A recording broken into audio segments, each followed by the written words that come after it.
Hey guys, what's up and welcome back to QualityShot Tennis. Today we've got the first round of the Madrid Open between Rafael Nadal and Darwin Blanch. Let me fix myself up real quick and make myself a little bit bigger. There we go. What's up everybody? Good to have everybody in already. We've already got over 90 people watching, which is awesome. Rafa taking on young 16-year-old American Darwin Blanch. Big gap in age between these two. Seeing Nadal jumping up while Blanch is waiting right in front of him, Nadal doing his regular pre-match kind of routine is awesome. But yeah, first time these two have played, goes without saying. It's going to be a great experience for the young junior player. He was the second youngest player to ever get an ATP point at 14 years old. He's played with some great players. He's been coached by Rick Macy. He's hit with Carlos Alcaraz. So he's been around the blocks. He's seen some great players, but still very, very young. The definition of inexperience, it's outside the top 1,000. He's also got a couple of brothers that have played professional as well. So, I mean, he's been around the blocks, but this is a crazy opportunity for him. So, hey, what's up, Lexi? How are we doing? What's up, Pavel? Hello. Yeah, guys, don't forget to like, subscribe, share, all that stuff. I'm excited to watch the match with y'all. It's going to be fun.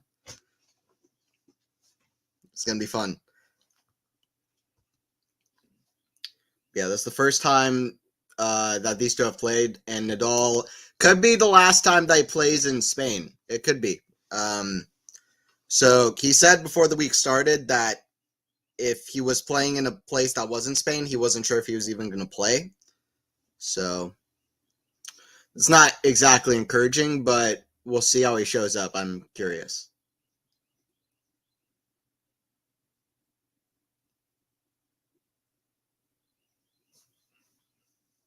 Just seeing them next to each other. By the way, Blanch is a tall guy. I mean, he's not short on height, but just seeing these two next to each other is so funny. So, I mean, it's just funny. Hey, what's up, Cedric? Hello, hello. The disparity in age is quite hilarious.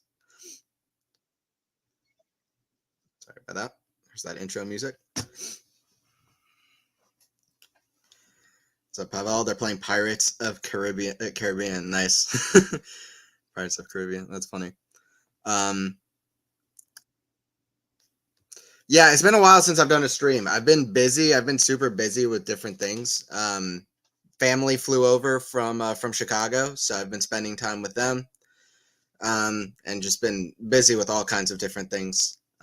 Doing jury duty for the first time next week as well. Planning out different trips, looking at different jobs. Just like it's been a lot. So, but I'm happy to be back streaming.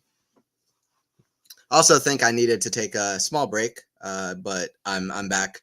I'm involved. I'm back in for the streaming thing.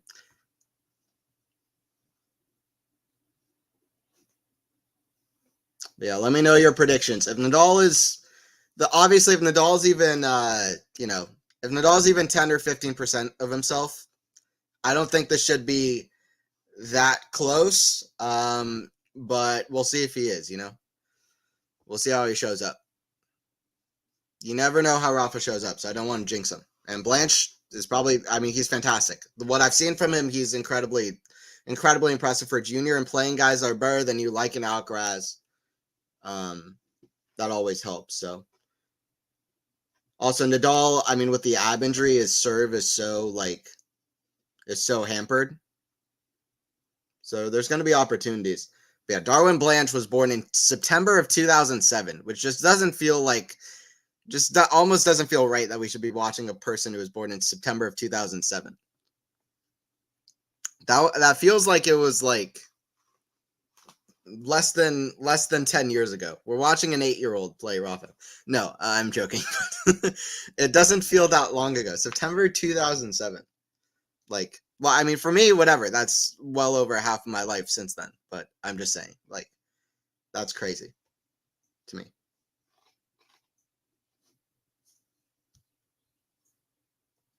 Hey, what's up, KC? Good to have you joining in.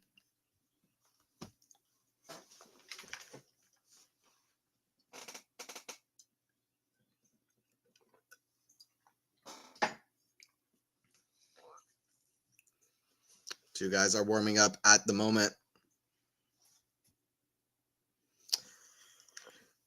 Good for me as well, because I'm playing a singles match later on in the day. So watching Rafa on a clay court always gives me some tips for when I play.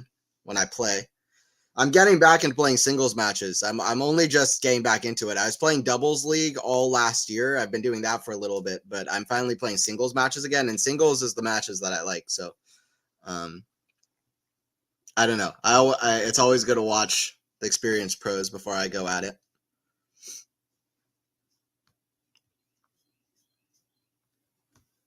Both guys are still warming up their serves.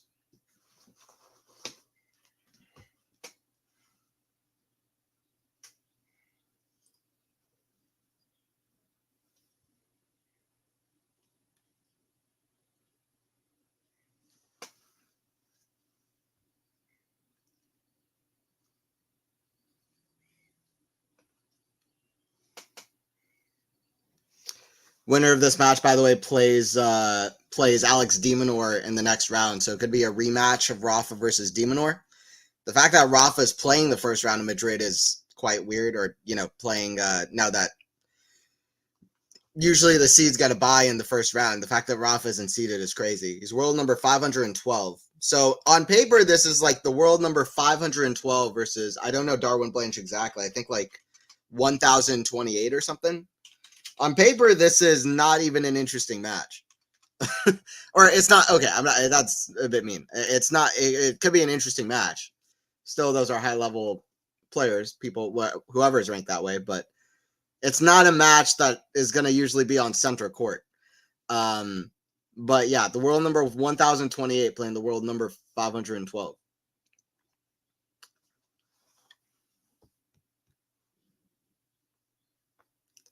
Hello. Appreciate you joining, KC. Let me know, guys, in the chat. How are you guys doing? Let me know in one word. Give me your mood in the chat. One word. Also, let me know who you guys think is going to win Madrid on the men's side. To me, Alcaraz is just such a big kind of asterisk, honestly, because he seems to absolutely love it. At times, he seems almost unbeatable with these conditions, the way he plays them to me. Rafa's going to start out serving, by the way. Won the coin toss and elected to serve first, which is a bit of a statement from Rafa. He says, you know what? I'm not scared of the serve. I'm going to go out. I'm going to give my all. I'm here. I'm ready. He's not going to let Blanch have any confidence. He's not going to say, no, I'm not good with the serve. You serve. He won the toss. He was like, no, I'm serving. And that's great. I mean, if he gets the hold, it's already some more confidence to him. This could be really interesting. We don't know what Darwin Blanch is going to be in the future, so it's always fun in that way. And Rafa, this could be his last time, likely is his last time playing in Madrid. So, I mean, that is crazy in itself. I remember so many great matches with Rafa in Madrid. His win against Novak in 2009, the semis here. There's so many. That is crazy. First time playing since he lost to Alcaraz 2 years ago here in Madrid. He's taking on young American Darwin Blanch. Here we go. Hola, Anthony. Hey, what's up, MJ? Backhand. That goes out. It is two lefties. We do have two lefties. Lefty on lefty matchup.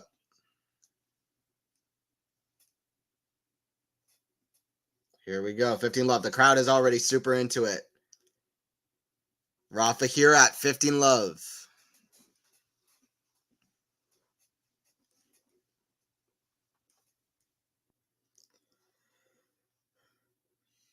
Serve from Nadal. The backhand of Blanch. Forehand. The forehand of Blanch. Goes big down the middle. Goes long.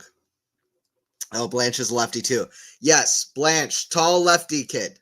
Still very much a work in progress though, I guess, obviously. But he's got a lot of skills and, he's got some big shots.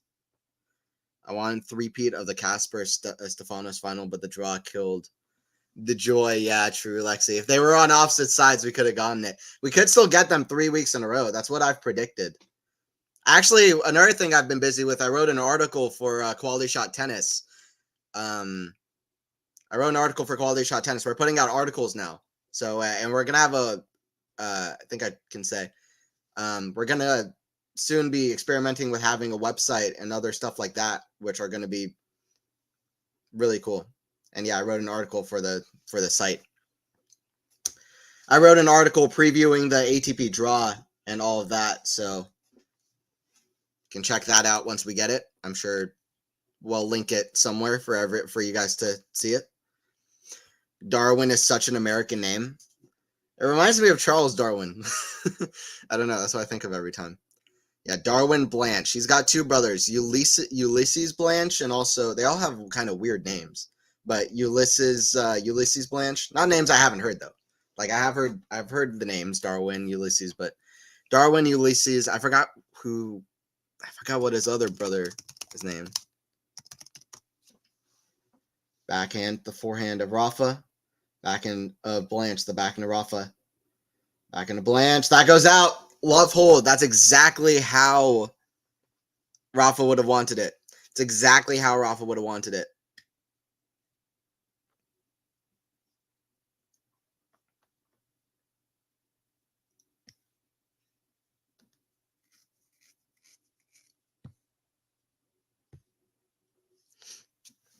But yeah, Blanch is a great player. I mean, I don't think he's got, from what I've seen of Blanch, I've been quite excited by his backhand.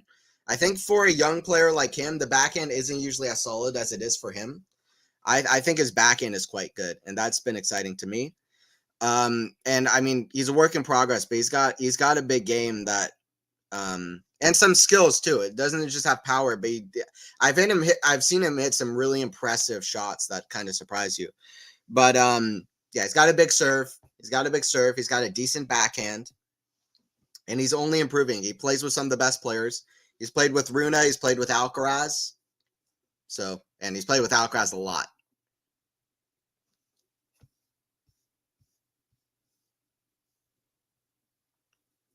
Shelton twin, Cedric. Yeah, true. Yeah, everybody seems to say it, but it's true. He looks similar.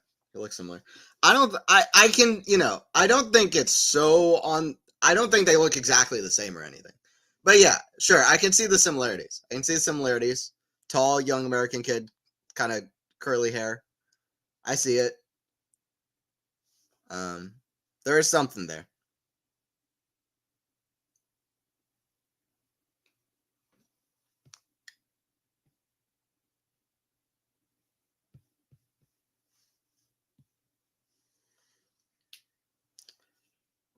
Ooh, wow. That's a big second serve down the tee from Blanch. So 30 love. Article. Yeah, so I wrote this kind of I wrote this kind of piece for Quality Shot Tennis, breaking down the draw and previewing the Madrid tournament for the ATP side. And soon Quality Shot will have a site where we write different articles for it, and it should be great fun. So watch out for that. And yeah, I wrote one as well. So hoping Darwin plays better than a certain soccer Darwin. That's fair. David, Cedric is trashing your boy. Just being honest. Forehand to Rafa. Forehand to Blanch. Bake the back into Rafa. Whip high. Forehand swing volley. Blanch goes long though. Those are the kind of things from Blanch that we should expect. We're gonna see him be very aggressive, but we can expect him to make some, bad shot choices. That's definitely something to expect from Darwin. 30 all. Here. Serve from Blanch. Backhand of Nadal. Forehand to Blanch. Forehand of Nadal. Forehand to Blanch. That goes out. So break point here for Rafa early. It would be almost inhuman if Blanch didn't show up here with some nerves, to be honest. Blanch giving a bit of a smile, too, before walking up to the line. I don't know that either of these guys is feeling very confident, but they couldn't be for more different reasons. Forehand, the forehand to Rafa. Forehand to Blanch. The forehand to Rafa. Forehand to Blanch. Forehand to Rafa. The backhand to Blanch. Forehand to Rafa. The backhand of Blanch. Backhand slice of Rafa. Forehand of Blanch. That's in the net. 2-0. Nadal's more experienced, and he still can rally. If Blanch doesn't show up with a consistency and smart shots from the back of the court, Rafa's high IQ, just rallying, it's going to get it done. So, let's see what happens. Being kosher Passover. Happy Passover. Who's that Blanch and why he got a wild card? Got a wild card, I think, because he's just a super. I don't know a reason actually, other than he's just a super exciting junior player coming up. I mean, his family's been around these kind of tournaments, and he knows different players. He practices, like I said, with Alcaraz. He knows Ferrero as well. So, I mean, these are just different reasons. He's an exciting player coming up. He gets a chance in the spotlight. I think that's why. I don't know a reason other than that. Obviously, you'd expect it to be on American soil, but that forehand goes long from Rafa, so love 15. Only Darwin I know was a scientist yet. It's the only Darwin I know. That's my Darwin. Just being honest, unfortunately, yeah. He was born 2007. I refuse to believe that. Not just 2007, September of 2007. Late 2007. That is nuts to me. When we got a player who's born in 2009, I'm not going to watch sports anymore. I'm not going to watch tennis anymore. I'm done. But it's like the darts player or whatever, right? Isn't he like born in 2008 or 9 or whatever? Or is he a little bit older than that? No, I guess he was also born in. He also born in 07, but still, I mean, that is just, it's so crazy. I know, right? For a while, I thought it was Shelton on the screen. Definitely looks like him. I think players are not trying because he's off. Slot future. Oh, Juan Carlos watching. Yep. It's like Rafa's playing his nephew. Listen, it's a GOAT versus a youngster. That's the matchup that we've got. We have no idea what Darwin Blanch's ceiling is. It could be a future world number 1. It could be a future top 20. It could be future top 50. We have no idea. 30-15 for Rafa. We have no idea. Is your Passover? Is it harder on your place? Yeah, I celebrated with family. That's part of the reason they came over. Yeah, it was good. Thanks for asking. A lot of people, a lot of older people that I don't really know very well, which is always awkward. But yeah, no, my cousin Juliana, she flew over, and yeah, we had a good Passover. How old is he? He's 16. Yeah, family flew over in the last week or so, which has been good. 30-15 here at 2-0. All right, let's see if Rafa can hold for 3-0. Serve Rafa in the forehand of Blanch. That goes out. 40-15. Too many errors off the racket of Blanch. Just not really being able to handle the Rafa game so much early here.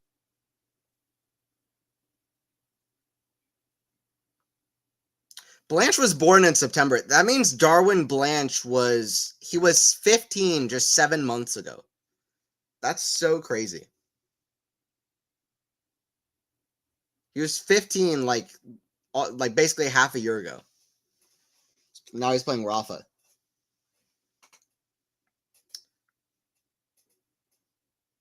We just had Coco on this court winning 6-0, 6-0. I'm not saying Nadal is going to be able to do that, but I'm just saying the thought just popped into my head.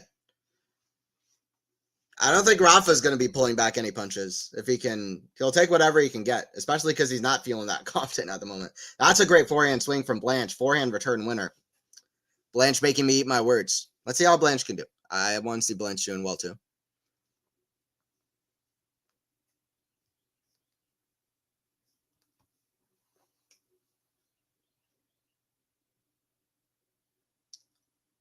Backhand, the forehand of Nadal, forehand of Blanch. Forehand of Nadal, forehand of Blanch. Forehand Nadal, that goes out. So deuce. Blanch doing some good things here. Getting good depth, hitting some big shots from the back of the court. Maybe settling in a little bit and getting more used to the Rafa game. It's got to be tough. It's got to be tough getting used to the Rafa game and the high balls that he hits where they're just, as soon as they bounce, they feel like they're already over your shoulder. That's got to be tough for Blanch to deal with. Especially because he's not used to this kind of intense top play just against anybody. Rafa's serving pretty decent, actually. It seems like he's at advantage.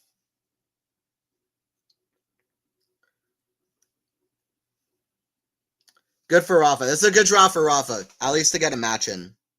If he can keep it going like this, at least get a win in the bank. It's a good draw for him. Serve forehand to Blanch. That goes out. So 3-0 for Nadal. 2007 feels like 3 years ago. I don't know if 3 years ago, Maynor, but it doesn't feel like that long ago.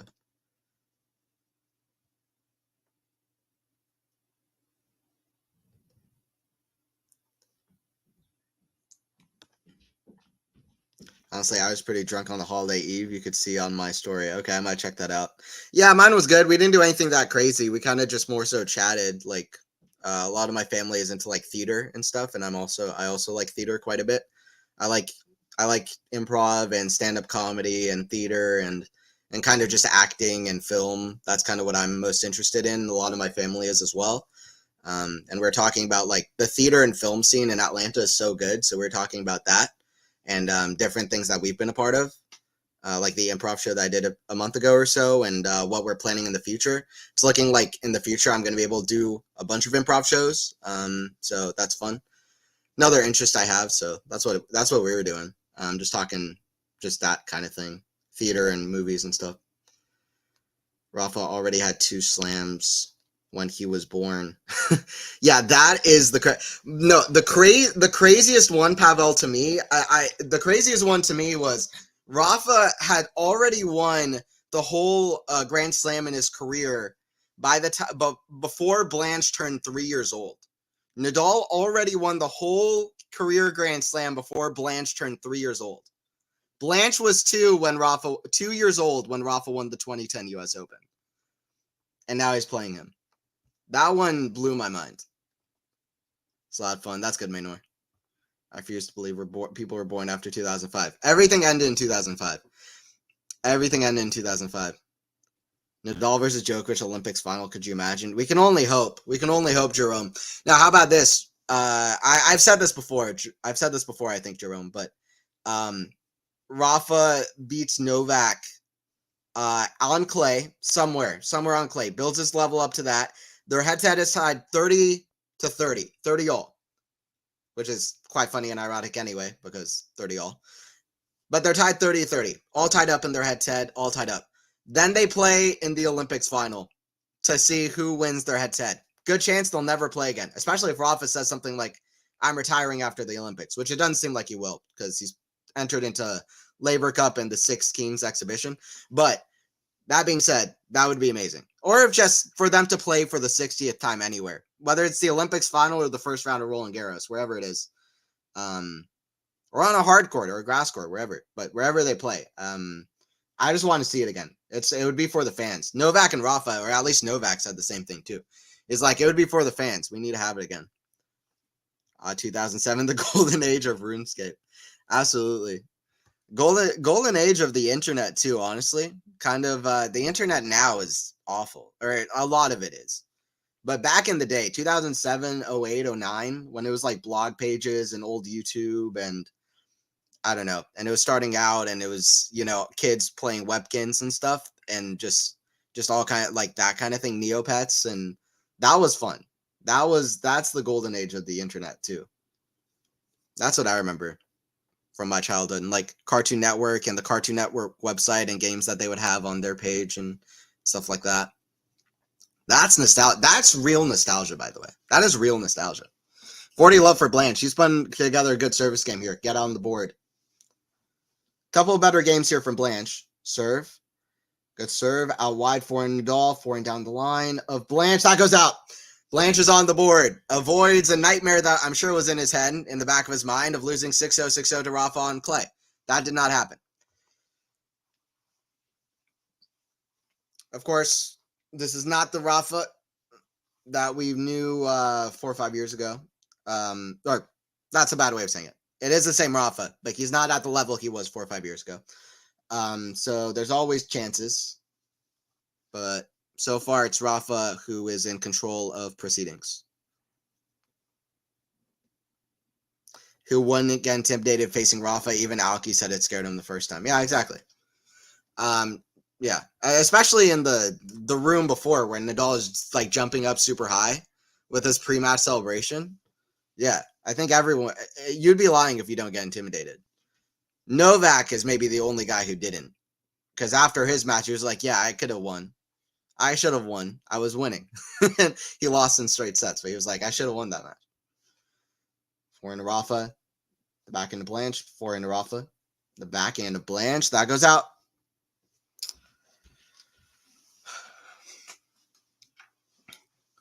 Feels like maybe Blanch could take more chances, or I'm not sure. He's kind of missing kind of neutral balls in these rallies, but I mean he's doing okay. We'll see how he continues here. 15 love here for Rafa. their 60th time to decide the head-to-head would end in a draw. It would be all tied up at the end of the day. Yeah, maybe there's like a rain delay or something. They're never able to finish the match or something. Backhand down the line, forehand of Blanch. Forehand Nadal down the line. It's a great forehand. Forehand swing volley. Cross court, forehand to Blanch. Lob. That's a good one. He gets it. Smash put away from Rafa. Spanish home crowd likes it as well.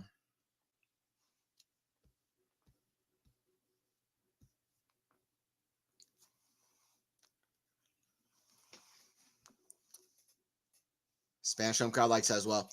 I want to see Novak and Murray play again. I want to see Novak and Murray. I'd like to see Rafa and Murray, but Rafa and Murray was a weird head-to-head. The fact that Rafa and Murray never played in the Grand Slam final is so crazy. I like their matches, but especially Novak and Murray, who played so many times in key moments, big finals. Over half of Murray and Djokovic's matches were finals, which I think I've only ever seen one other head-to-head, at least of the recent rivalries that is true for, of recent rivalries, which is also Federer and Rafa. Over half of their matches were played in finals. Not true for Novak and Rafa, but for Federer and Rafa, it's true. And so it's true for Murray and Djokovic as well. But I'd like to see Murray and Djokovic play again. They haven't played since Doha in 2017. I'd love to see them play at least one more time. And hoping Murray comes back healthy for one more go at it. Backhand, the backhand of Blanch, backhand of Blanch, the backhand of Rafa, going backhand to backhand, forehand, that goes in the net. It's okay from Blanch, though. I mean, he took his chance there to rally and cross court. Then he tried to open up the court, go down the line, but he just misses it into the top of the net. Some nerves. 40 love, 20 minutes in.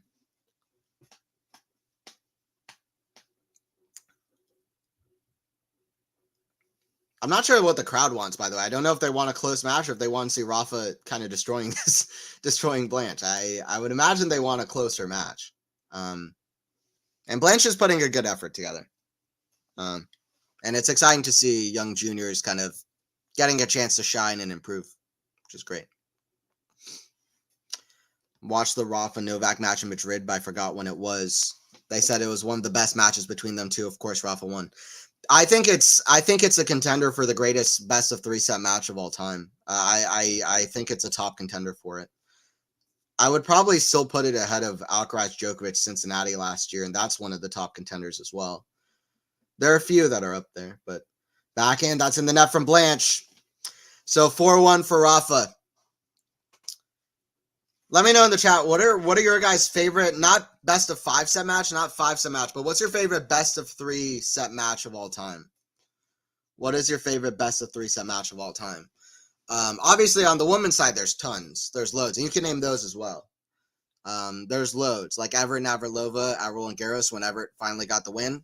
One of my personal favorites is Halep versus Kerber at the 2018 Australian. There's a lot of really good ones. On the women's side, but on the men's side, for me, some of my favorites are Nadal versus Murray 2010 ATP Finals, Murray versus Raonic 2016 ATP Finals. I think the best I've ever seen Raonic play, and he lost to Andy with up a match point. In 2016, Raonic was just another level. He really was playing a very complete level as well, proving on the net game as well, and so many aspects of his game. His backhand was as good as ever. But yeah, 2009 Madrid.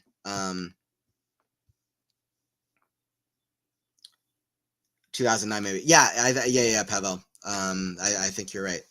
2009 Madrid. So, those are a few of my favorites that I've ever seen. I'm trying to think of other ones. Schwartzman versus Tsitsipas in Monte Carlo a few years ago was amazing too.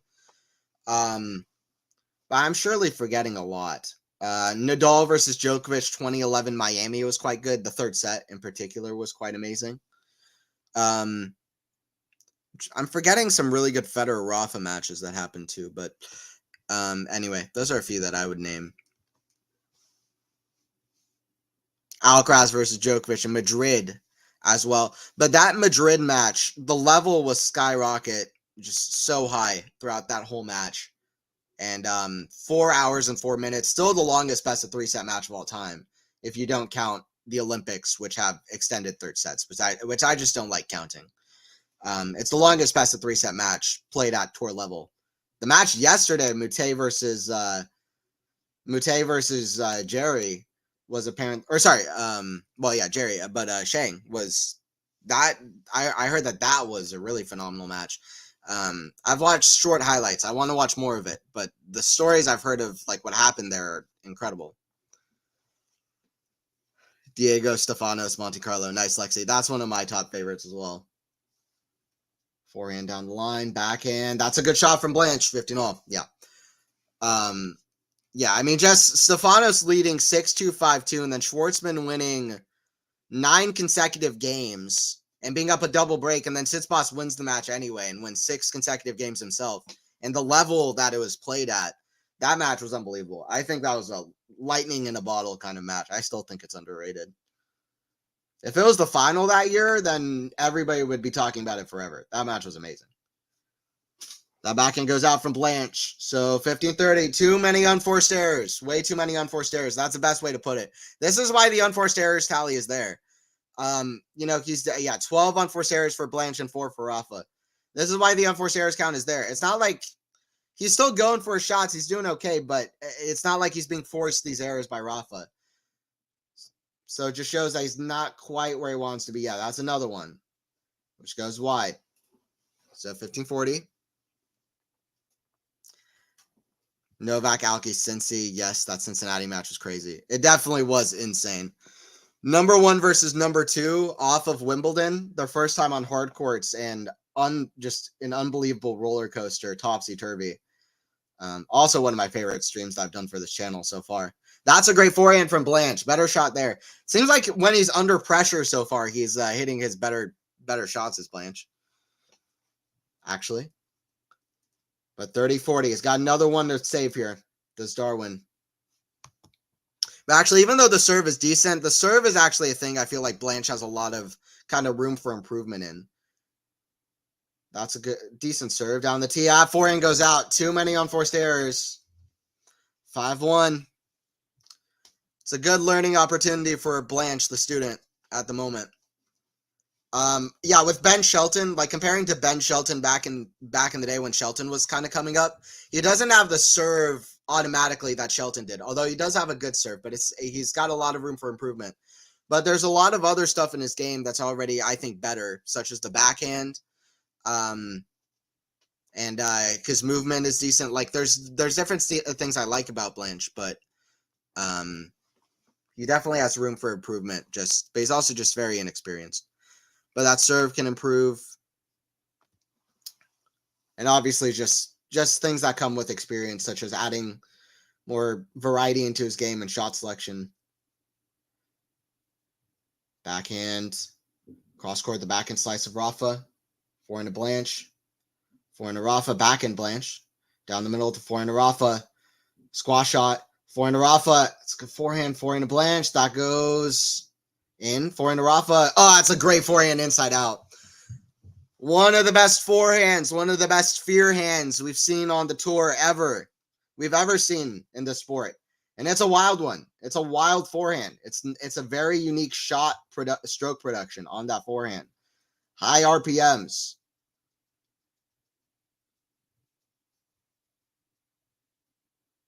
Massive take back and just boom. Big swing at the ball and boom. Backhand Blanch, forehand to Rafa. Down line, backhand to Blanch. That's in the net. 30-love. Nadal fully dictating proceedings. Outside of that one love hold from Blanch, Stefanos looked defeated, but something about MC that clicks with him. That's why I won it 3 times already. I agree, Lexi. That's true. Yeah, it's that extra confidence from playing in Monte Carlo, I guess. Novak, Runa, Rome. I love that match. I love Dimitrov versus Ruud in, where was it? San Diego.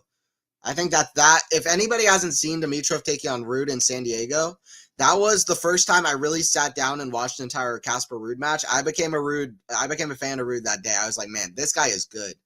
Still some of the best tennis I've ever seen him play on hard courts. That's why he picked up the title there in San Diego. That's in the net, 40-love. But that's one of the most underrated matches of the last 5 years, just because it came out at 250 event. Also, it wasn't the final. But if you look up the highlights, that was one of the higher level matches that I've seen. In the last whatever. High level.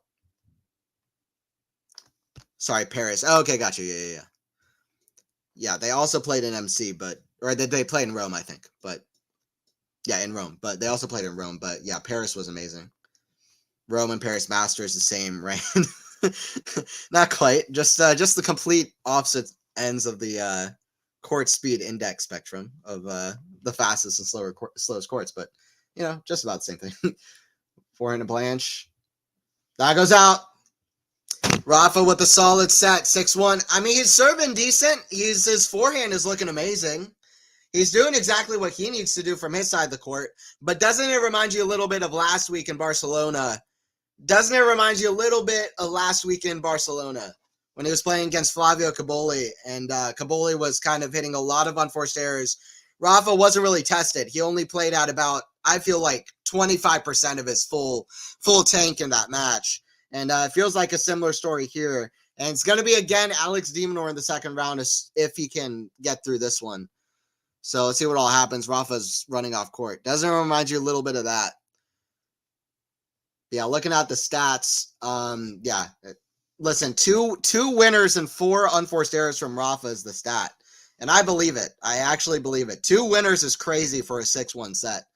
But Darwin Blanch, 4 winners, 15 unforced errors. 4 winners and 15 unforced errors. By the way, breaking down forehand and backhand, Darwin Blanch actually 11 forehand unforced errors. The backhand is actually pretty solid from Blanch. I'm not sure it's going to be able to hurt Rafa, but the backhand is pretty solid from what I've seen.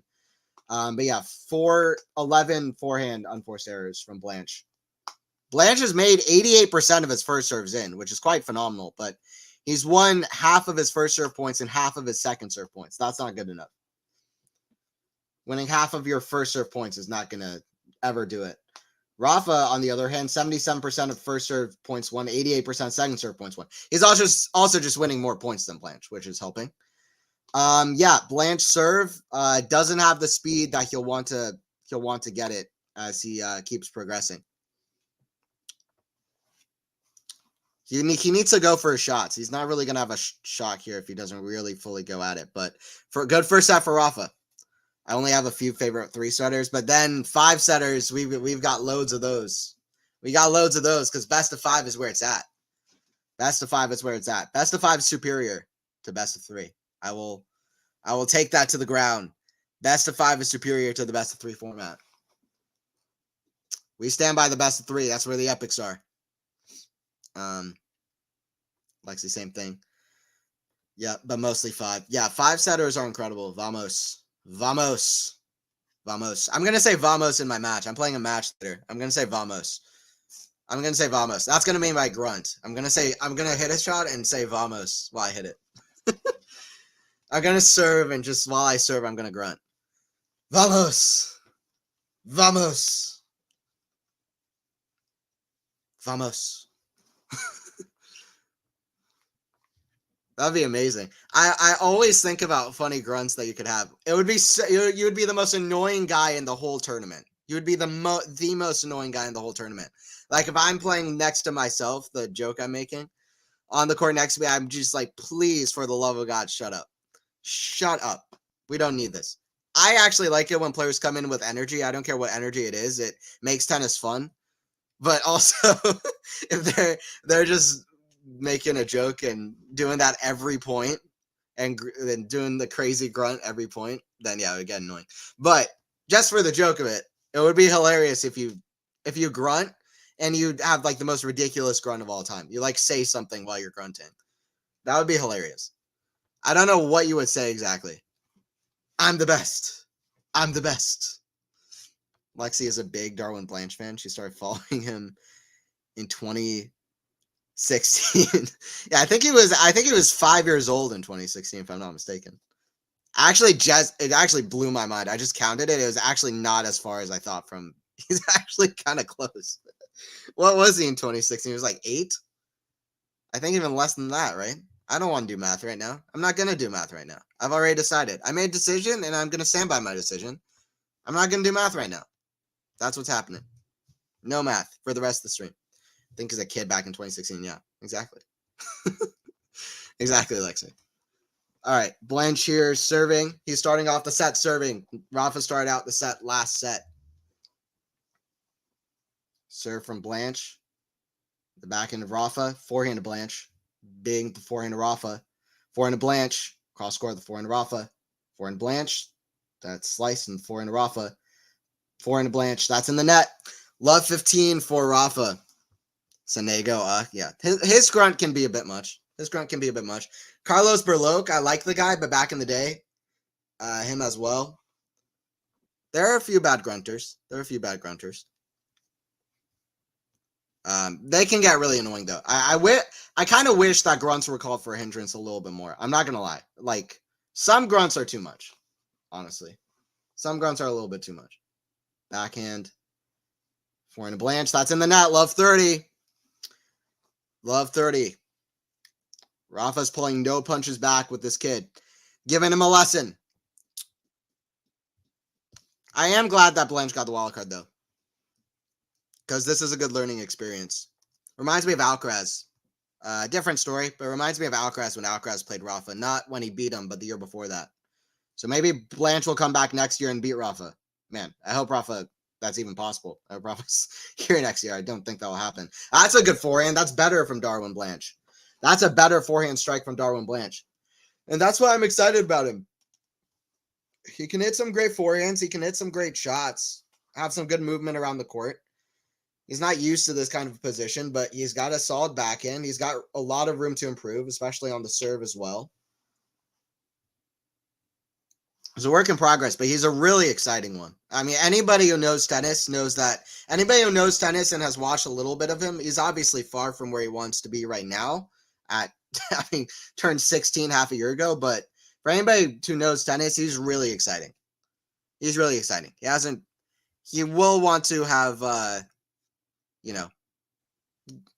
not hit as many early unforced errors as he has here, but Draper won yesterday. Yeah, 7-5 in the third. Ketzma and Rafa today. Tomorrow my other boys are playing. Nice, Lexi. Yeah, keep an eye on that. I like that you follow a lot of the some players that might not even be in the top 30, but I know Kecmanovic is one of your favorites. That's a good shot. Paints the line down the line, 30-40. The thing that's impressed me the most about Blanch, which is obvious if you've been watching, is his backhand. I think his backhand is quite impressive for a guy, a junior coming up like him. His backhand's quite good. Serve Blanch out wide. I believe that's just out. So another serve coming here from Blanch. Serve. Forehand to Rafa. That's in the net. Deuce. Good serving from Blanch. Let's go. Pick up the first game of the set. You never know. You never, ever know. By the way, guys, thanks for joining in. And please don't forget to subscribe. Like always, Quality Shot. We're on the goal to 20K. I appreciate everybody joining in. I just hope the hype isn't too much for him. I heard Davenport raving about Blanch. That could be a big thing. Yeah, I hope so. Because he's so new too, Matthew, that it's tough. The pressure can be a big thing. I mean, in all of your preparations, you're like just having that thing of, wow, everybody has such big expectations for me. You're like, wow. People are like saying like future top 50 player. Some people saying even crazier things like crazy things like future top 10 and future slam winner, maybe first slam winner for US. Like, listen, that's crazy. And it is maybe a little bit, or I don't know, but it's tough. So hopefully he deals with it well. I agree. We've seen that be a hindrance to a lot of young players. We've seen that happen. Shapovalov, Donald Young, Bernard Tomic, just in recent years, hindered them a little bit. And even other examples, maybe like Grigor Dimitrov. I mean, who knows? But that goes out from Blanch, by the way. Rafa with a good fight back in that game. And he breaks the Blanch serve. Or not a good fight back, but Blanch saved some break points, and then Rafa was able to break anyway. So 6-1, 1-0. Nadal with the early break. Like I was saying last week, got to appreciate every Rafa match and every Rafa victory. So we don't know exactly how much longer he's got. He doesn't know himself, so just appreciate everyone. I watched the Filipino player earlier, Alex Ayla. She was the U.S. Junior champ last 2022, I think. She saved the second set tiebreaker, upper break of the third. But Garcia went on a 5-point winning streak. Ooh, wow. Okay. Yeah, I like Garcia. I followed her for a bit. Garcia reminds me a bit of Ivanovic, just a little bit for some reason. I've never seen Ayla play before. Was it 6-4 in the third? Alex Ayla. Yeah, I've not seen her before. But good one for Kirstea. She's been struggling, even though last year she started doing really well. But Kirstea is when she's on, and she can be very exciting to watch. Also be Rabakna at the U.S. Open. So, yeah, I like Serrano. That's a good forehand. 15 love for Rafa. 15 love for Rafa. Let me know, guys, who's winning Madrid? ATP champion, WTA champion. Let me know in the chat. I want to see some predictions. ATP champion, and the WTA champion also.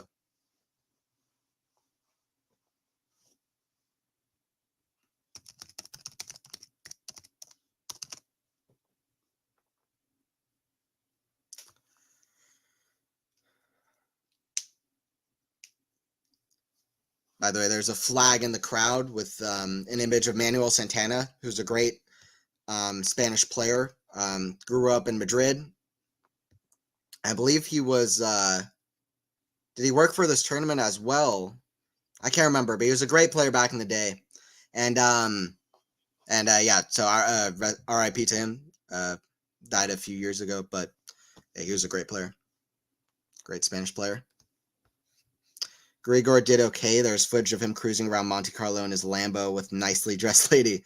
He's living the life. That's Grigor, though. Yeah. Yeah, Grigor is cool. Fonseca looked good, too, but Mickelson's already up a break. Ooh, okay. Fonseca's but I'm not surprised by that. Fonseca lost to this, like, British guy named Choinsky, who's, like, outside the top 300 or something. Like, since Rio, Fonseca's not been having it, which is fine. That's normal for a 17-year-old kid, but and that's why Blanch is struggling right now. These guys are just only improving. We've been spoiled by guys like Alcaraz and Rafa. This is not the normal. Forehand, the forehand of Rafa. Forehand of Blanch. Going forehand, lefty forehand. Love it. That goes out from Blanch. Not a whole lot of long rallies. We're playing on a clay court, but it feels like we're on a grass court or something. The rally length is more akin to a grass court match at the moment. 41 minutes played. Rafa's already won 7 games. Blanch has won 1, and Nadal is close to winning another. He's already seen Alex de Minaur in his peripheral vision. Is Rafa? He's saying, "I've seen him before. I've seen de Minaur before. I've seen that guy before." It'll be interesting. I mean, I think there's a lot of I was saying this in my draw preview that I did myself also. Is that for my channel? I said that de Minaur is not going to be able to implement the drop shot as much. Rafa's going to be expecting it. Also, these courts play a little bit faster. I think that the drop that there are a few things like that. Rafa's going to play a different game. He's probably going to play more aggressive. He sees that de Minaur can hold up in rallies against him.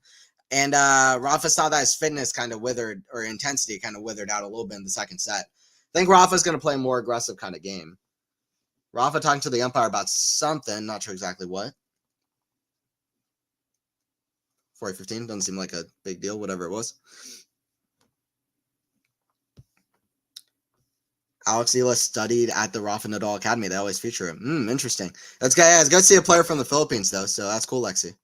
Coco double bageling her opponent was mean. Yeah, it's not just any opponent, too. It's a Ruse, who's been very, very high. Coco's brutal. Absolutely. Nadal holds, so 2-0. Serving well. This is good signs for Rafa. I'm going to be curious about that de Minaur match. I'll be curious by the de Minaur match. Yeah, was that the first double bagel Coco has ever won in her career, Matthew? That's what I was thinking after the match started. I wasn't really thinking it while the score was going on. I always have to follow the scores before I go and stream, because often the match will say it starts at 11, but really it will start at maybe even 2 hours later. It depends on when the match before Depends on when the match that's on the stadium of the match that I'm going to be commentating, when that match finishes, the match that's happening right before. And that was Coco in this instance. While I was following the score, I was like, Jesus Christ, Coco's crushing her. The only thing I was thinking was, oh, I gotta get my breakfast in. I gotta do this and do that. I gotta send out this email and do this and do that before I go on. Then I thought about it for a second. I was like, Jesus Christ, Coco's beating Roos 6-0, 6-0. Like, that's a crazy scoreline. I only got to catch like a few points here and there. But Coco must be playing well. I before the year started, I called Coco to win the Olympics at Roland Garros. So I like her on clay, and I thought that her game would translate well to clay, how well she's been playing last year as well. So let's see. But I like it. Serve down T4 into Rafa, 4 into Blanch, 4 into Rafa down the line. That goes out, 3-15. I don't know what to predict. Maybe this weekend I can decide already. Maybe in the next weekend. Maybe in Rome I'll say my Madrid winners. Maybe in Rome. Layla plays today. Let's go, Layla. Fernandez, hell yeah. Emma lost yesterday. That was a big upset. But yeah, let's go, Layla. It's always let's go, Layla, for sure. You're playing Rafa. Again, Anthony, can you pick a different draw next time? We can't be doing this all the time. Rafa needs to move to the next round. Serve from Blanch. The 4 into Rafa, back into Blanch. That goes out again. Just another early error here from Blanch. Too many. This is really reminiscent of Kaboli as well from last week. It's all right, though. I mean, I'm not... There are going to be trolls on social media saying, like, what was this first round for Rafa or whatever? It's like, come on.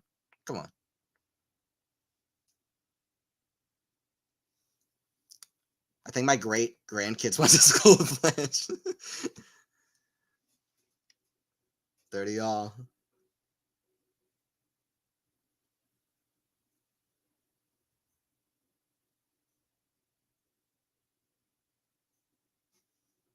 Back in slice, the 4 into Rafa. Back inside out, back into Blanch. That's again in the net. I don't know if Blanch is nervous or he's just not being able to handle Rafa shots at the moment. But, I mean, I can kind of imagine, though. Imagine that you're playing on a few tiers below this and suddenly you have to play at the most intense level in front of a big crowd, I think for the first time in his career to this extent. If I'm not mistaken, this is his first or second ATP match. It might be a second one. Maybe in Miami he played one. Okay, yeah, in Miami he played against Mahac. But this is his second ATP match. First match on a center court in front of such a big crowd. Playing Rafa on clay. You're already having to adapt your game to such intense level and play. And then you have the add-on that you're playing against Rafa on clay. It's just like, it's a nightmare. Nadal's blanching him. That's hilarious. I don't know what that means, but that's hilarious. What's up, Frank? Blanching him. We're making up new words in the chat. Forehand of Rafa. The forehand of Blanch. Forehand of Rafa. Forehand of Blanch. Back into Rafa. Forehand of Blanch. Forehand of Rafa. Again to the forehand of Blanch. Cross score. That's a good shot. It's a blanching good shot from Darwin. Darwin blanching him right back. I'm making up new words. Sean, saying my great-grandkids while you're like, you know, in like present tense while you're still alive is crazy. Like even outside of what the joke is, that would be, I don't know, that's crazy. Can you be alive and have like great-grandkids? I guess you can, but yeah, I guess you can. It would be like great-great-grandkids where it'd start being like impossible, pretty much. Forehand Rafa. That's a good shot. So we're back to deuce. Sean, for real, great-grandkids. Lexi, don't listen to Sean. Sean is making a joke. Don't listen to Sean. Don't listen to Sean in the chat. Who sponsors Coco shoes? Her time cover showed some cool kicks. Yeah, those are some great photos for her. And yeah, that fit is amazing. At the Australian Open, yeah, that was the same thing she wore at the Australian, I think. Yeah, those are some great photos for her at time. I saw what you posted of that too. That's where I first saw it. That goes out, so it's advantage to Rafa. Be fair, not having a 15-year-old that's clearly not ready is not a great look. If he came off winning a challenger, fair enough. Yeah, I guess that's fair. I like it though. I mean, he but I see what you mean. I'm not gonna say I don't see what you mean. Backhand drop shot. Rafa forehand volley. Backhand Rafa. Oh, Blanch gets it. Backhand slice, he gets it. Backhand volley. Oh, point of the match. Rafa breaks for 3-0 with a fist bump. It shows more of what I've seen from Blanch, which is great movement around the court, some great flair, a solid backhand, a lot of room for improvement on the serve, which can get to be a really good. I mean, he was at like 88% first serve percentage in the first set, but as he keeps improving the speed on it, it can be quite good. He's got a lot of things to be happy about at this age, so I'm not mad at it, but it is Rafa's, I mean, kind of destroying him at the moment. Rafa's destroying him at the moment. Age is just a number like me. I'm already 50. There you go, Lexi. You look good for 50, Lexi. Hold this Blanch. Hold this Blanch. Blanch has lost his bro. No, he is in Madrid at the moment. He's getting blanched. That's the new thing, isn't it? 6-1-3-0 for Rafa. 6-1-3-0 for Rafa.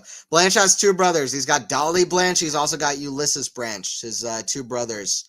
He just played his brother in an ITF tournament, by the way, in Spain a couple months ago. But yeah, he's got two brothers. They've been as high as like 150, 200 in the world. At least one of them has. But yeah, he's still outside the top 1,000 in the world.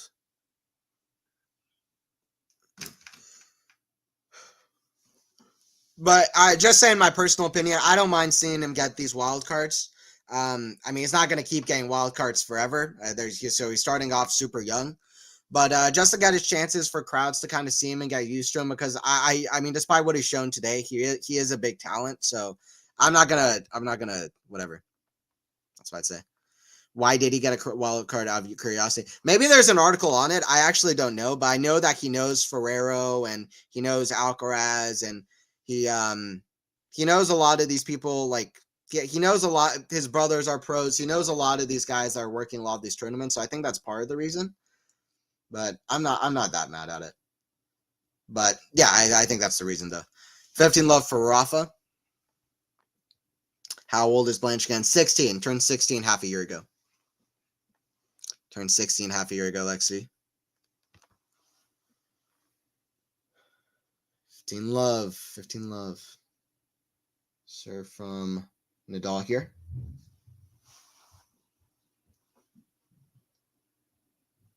Forehand to Blanch. Forehand Nadal. Forehand to Blanch. Forehand Nadal. Again to forehand to Blanch. That goes in the net, so 30 love. Yeah, for anybody who doesn't hear earlier, I wrote an article previewing the Madrid ATP side. That's what I was working on yesterday and the day before that. It's quite long though. That's my biggest problem with writing in general and stuff like that is not in even my videos that I post on my YouTube channel is not making them super long and bloated. That's something that I'm gonna keep working on. When I sent it to Faison, he was like, "Man, that's long," and I knew that was gonna be the response too. Which is good. It's a good problem to have in some ways, but it's why I like live streaming. I'm very introverted, I think, a lot of the time in real life, like when I'm just talking to people. Sometimes I'm pretty extroverted, but I can be introverted. But when I'm doing something artistic or creative or doing something for tennis or like just talking about tennis and like that kind of thing where I'm expressing myself in any kind of way and my opinions, I like to talk a lot. I can kind of, it can be hard for me to stop talking when I do open my mouth because I have a lot to say. But yeah, anyway, it's quite long, but hopefully you guys enjoy that. I'm not sure when that's going to be put out, but there's going to be a lot of stuff like that coming from Quality Shot Tennis, different articles and stuff. So forehand chip, forehand Rafa, forehand. That goes out from Blanch. So 40-15. It's exciting to see Rafa winning matches at this kind of a score line, although with the obvious situation, but it's exciting to see Rafa playing. His match against Demonor is going to be interesting. What do you guys reckon might happen in the Demonor matchup? Rafa Demonor for the second time. Do you reckon this Rafa has a chance? I'm going to say yes again. I said it during the first time they played. I'll say it again. Now I'm going to pick de Minaur, but I picked Rafa the first time, actually, and I was one of the few who did. And I was wrong. But I'm going to pick de Minaur, so maybe it will happen the other way, where Rafa can get it. But I'm going to say de Minaur, but I still think Rafa goes in with a decent shot. But the way that de Minaur played, I kind of understand why people were de Minaur, his game really translated to clay really well now that he's, I don't know, that he's not, he's finding much more depth, a lot more depth on his shots consistently, even when he's defending. So that's really helped out. His backhand is as good as ever. I mean, we saw that in the Rafa match. 6-1, 4-0. All right, let's see how Rafa finishes out this one. Center court in Madrid. Forehand Rafa. Backhand of Blanch. The forehand Rafa. Down the line, forehand Blanch. That's in the net again. I mean, so many of these points are ending with Blanch errors. It's almost uncanny. It feels like over 50% of these points are ending with Blanch errors. Whether it's forced errors or unforced errors, but it feels like it's ending with Blanch's racket and not in the way that Blanch will have wanted. I kind of see what you mean, Matthew. I'm not going to lie. I kind of see what you mean. Blanch is under IMG. Tournaments are run by IMG. Allow their clients preferential treatment. Yeah, I that's fair. I mean, who did Blanch beat to get to this round? Nobody. Got a wild card straight in. I kind of see what you mean, Matthew. I'm not going to lie. Maybe winning a challenger first and then getting to this point would have made a little bit more sense. I kind of see what you mean.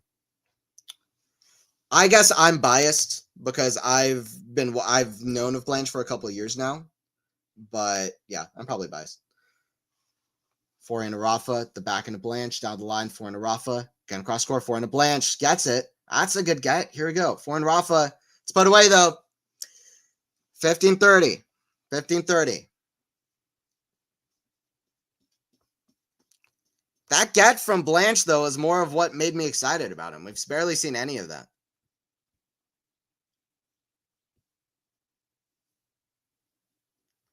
I mean, no one heard of him, and he gets to play Rafa already. Yeah. Well, yeah, he's super lucky, but everybody's seen the funny snapshot of him doing the, like, he's obviously very online, and just his reaction of like, oh my God, I get to play Rafa is so funny. It's like almost like he's just posting it casually to a friend. That's why I like that part of social media. Forehand, cross court, that goes out. 15-40. I like the part of social media where it's like even people who are like professional tennis players and stuff can interact with the world like they're just regular people, because they are regular people who just have, you know, I don't know, that interact with the world in a different way, have some kind of special talent or something like this, or, you know, whether it's an athlete or an actor or whatever. I mean, just regular people who just went this kind of lifestyle. But I like that part of social media. It makes everything feel a little bit more real, ironically, but that's the problem with most of social media. That goes out from Blanch, another unforced error. So it's Nadal who's looking to lose just one game en route to another victory on the clay courts.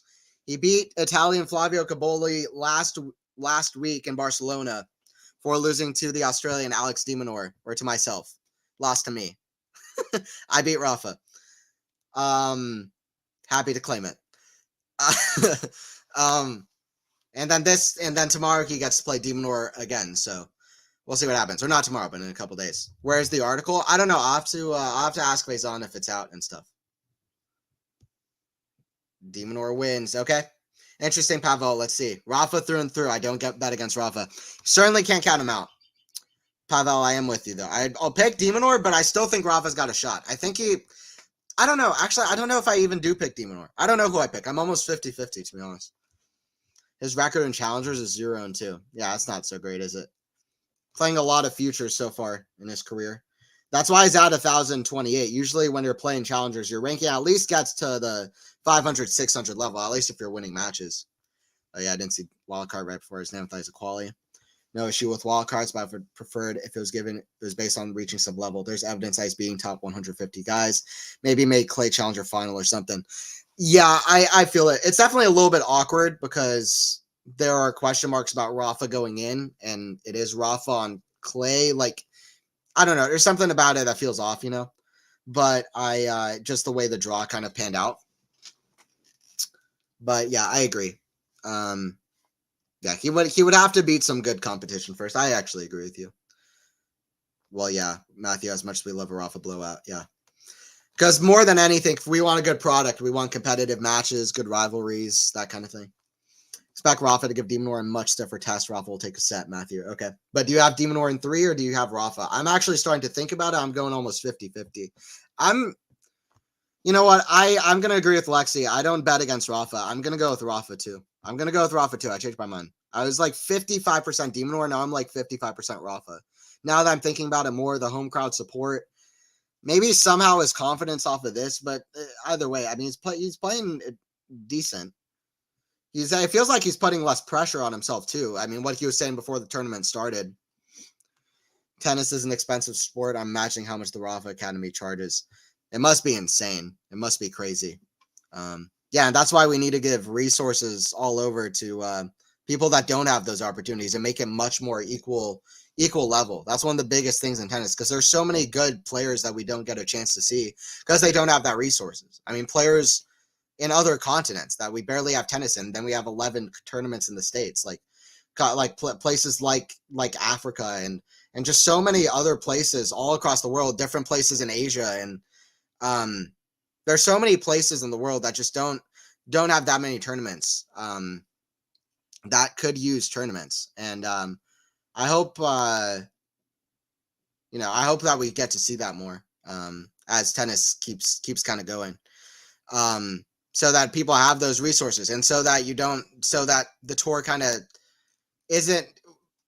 gives more chances for players below like 300, 400 in the world to gain more money and and maybe pay fees for to let them, travel and stay in turns and so that they don't have to spend hundreds of thousands of dollars a year to even get a chance to compete at the highest level. Like that's really bringing tennis back. I think it's a very elitist feels like kind of thing right now where you need a lot of money and to be in the right place too. So I hope that we can get away from that. Honestly, I hope we can get away from that. And the more people talk about that too, the better it is. People think that talking does nothing. Anybody watching this, the more you talk about it, the more something will happen. It doesn't matter if it's me in this kind of position or just on social media with 50 followers. The more you talk about it, it's getting those words out there that really helps out. So that's the big thing with anything, but especially with a thing like that. So I would highly encourage that. I'd highly encourage it. 15:30. Blanch trying to sneak back a comeback here. Darwin Blanch with a comeback of a lifetime. Well, let's see if he can at least get a game here. Nadal's not going to give it away for free, but let's see if Blanch can earn one. Just hit a good winner. Serve from Rafa. It's long. Let's see what the American can do. Let's go, Blanch. At least get a game here at the end.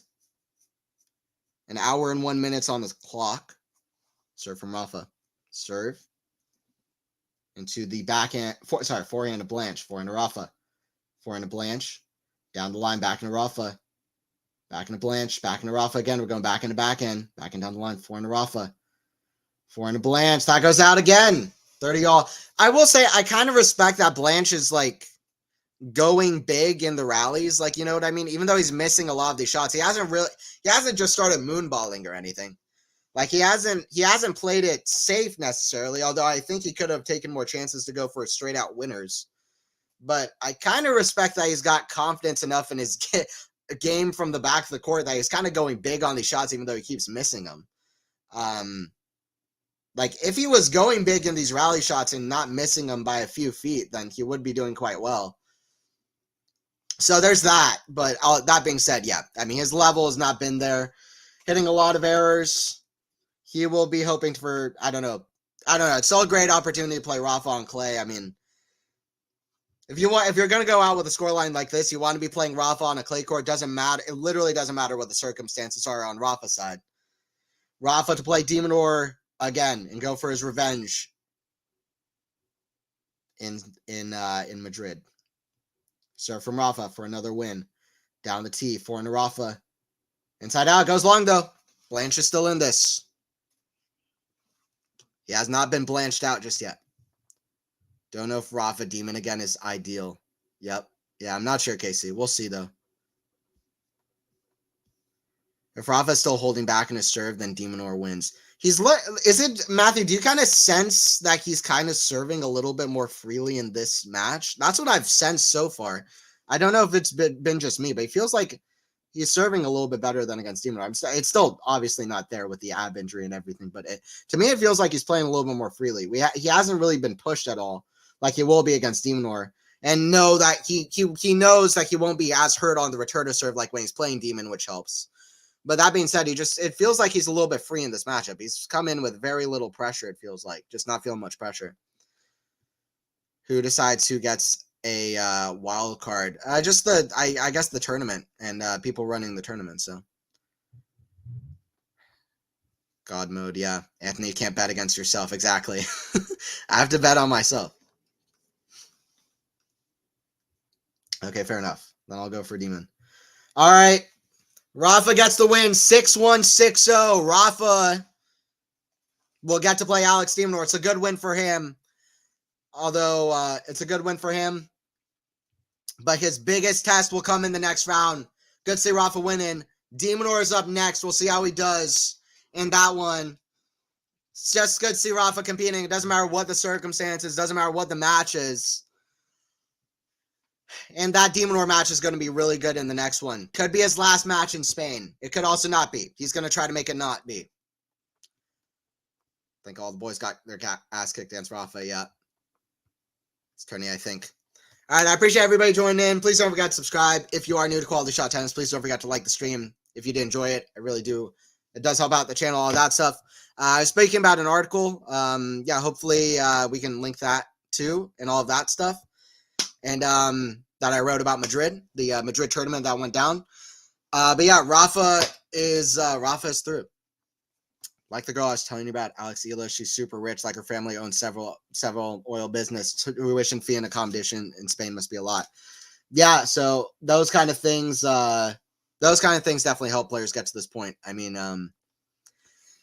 I don't mind those players, but more players should be able to get those chances and those resources. I mean, there's a lot of players like that. Pagula is rich as hell. So yeah, I mean, there's lots of players like that. GG Nadal, yep.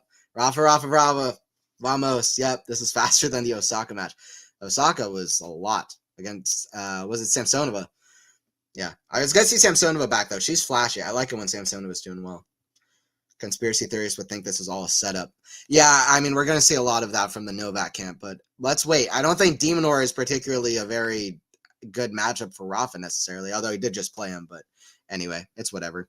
People will say what people say. All right, I appreciate everybody joining in like always. Rafa got through 6-1, 6-0. He's through to play Alex de Minaur. Good to have Rafa back. I'll see you guys for more stuff in Madrid. See you guys then.